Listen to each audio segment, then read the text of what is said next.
Bismillah.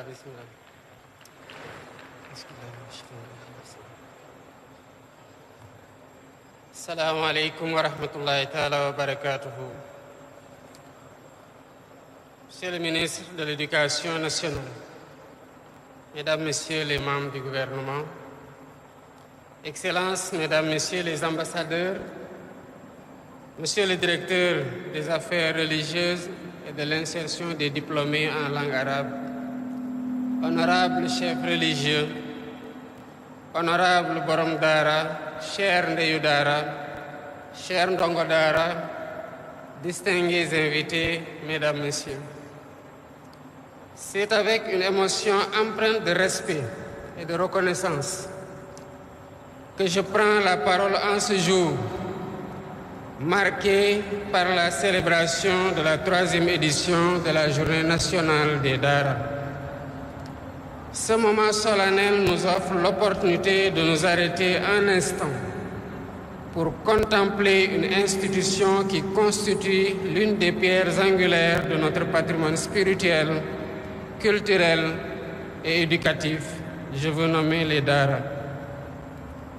Instituée par le décret 2023-225 du 18 janvier 2023, cette journée traduit notre volonté collective de rendre hommage à ces établissements qui ne sont pas seulement des lieux de transmission du savoir religieux, mais aussi des sanctuaires où se forge l'âme de notre nation. À travers les siècles, les Dara ont su, à l'âge historique, mais aussi le rôle central dans notre vision éducative contemporaine. Plus encore, nous nous engageons solennellement à soutenir leur modernisation et à intégrer pleinement et entièrement les Dara dans le système éducatif sénégalais, tout en préservant leur singularité et leur richesse intrinsèque. Mesdames, Messieurs, si les Dara rayonnent par la noblesse de leur mission, c'est grâce en grande partie à celles et ceux qui les portent au quotidien. Je tiens à saluer ici avec déférence, la déférence qui s'impose, les Borom Dara, ces éducateurs hors pair, véritables artisans du savoir et de la vertu. Par leur dévouement, souvent dans des conditions difficiles, ils inculquent aux jeunes générations des principes de foi, de discipline, de respect, d'humilité qui constituent le socle de leur épanouissement.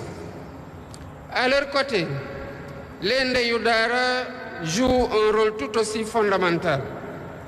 Ces mères courageuses et généreuses, souvent dans l'ombre, assurent le soutien logistique et moral indispensable à la vie des Dara. Leur engagement quotidien, qu'il s'agisse de préparer les repas, d'entretenir les lieux ou de subvenir aux besoins des enfants, mérite toute notre admiration. Que ces femmes soient assurées de notre reconnaissance et de notre soutien dans leurs efforts constants au service de l'éducation et de la solidarité. Cependant, il serait injuste de taire les défis qui ternissent parfois l'image des Dara et leur noble vocation. Le phénomène de la mendicité forcée des enfants, hélas trop souvent visible dans nos rues, constitue une déviance qu'il faut corriger par rapport à l'esprit originel des Dara. Ces pratiques qui n'ont rien à voir avec l'essence même de ces institutions doivent être revues. Il est de notre devoir collectif donc d'agir pour que chaque enfant inscrit dans un Dara puisse apprendre et s'épanouir dans la dignité. Mesdames et Messieurs, face aux défis et aux opportunités qu'offrent les Dara, il est urgent de concevoir une nouvelle approche ambitieuse et inclusive pour en assurer la pérennité et le rayonnement. C'est pourquoi j'annonce aujourd'hui la convocation des premières assises nationales des Dara.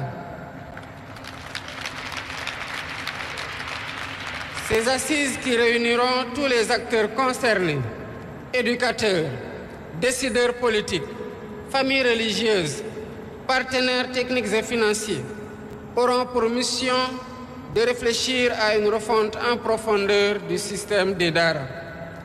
Il s'agira, dans le cadre de ces assises, de repenser leur place dans le système éducatif national afin de garantir une équité totale entre tous les enfants sénégalais, quelle que soit leur voie éducative. Deuxièmement, il s'agira de diversifier les contenus pédagogiques en introduisant des disciplines modernes telles que les mathématiques, les sciences, les langues étrangères et les compétences techniques pour préparer les jeunes à un monde en constante évolution. Troisièmement, il s'agit de créer un cadre institutionnel et financier stable pour soutenir les Dara en partenariat public-privé et en appui accru de l'État.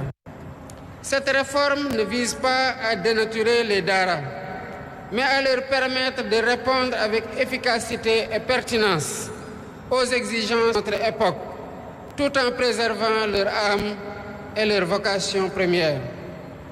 Déjà, les Dara modernes témoignent de leur capacité à s'adapter et à exceller.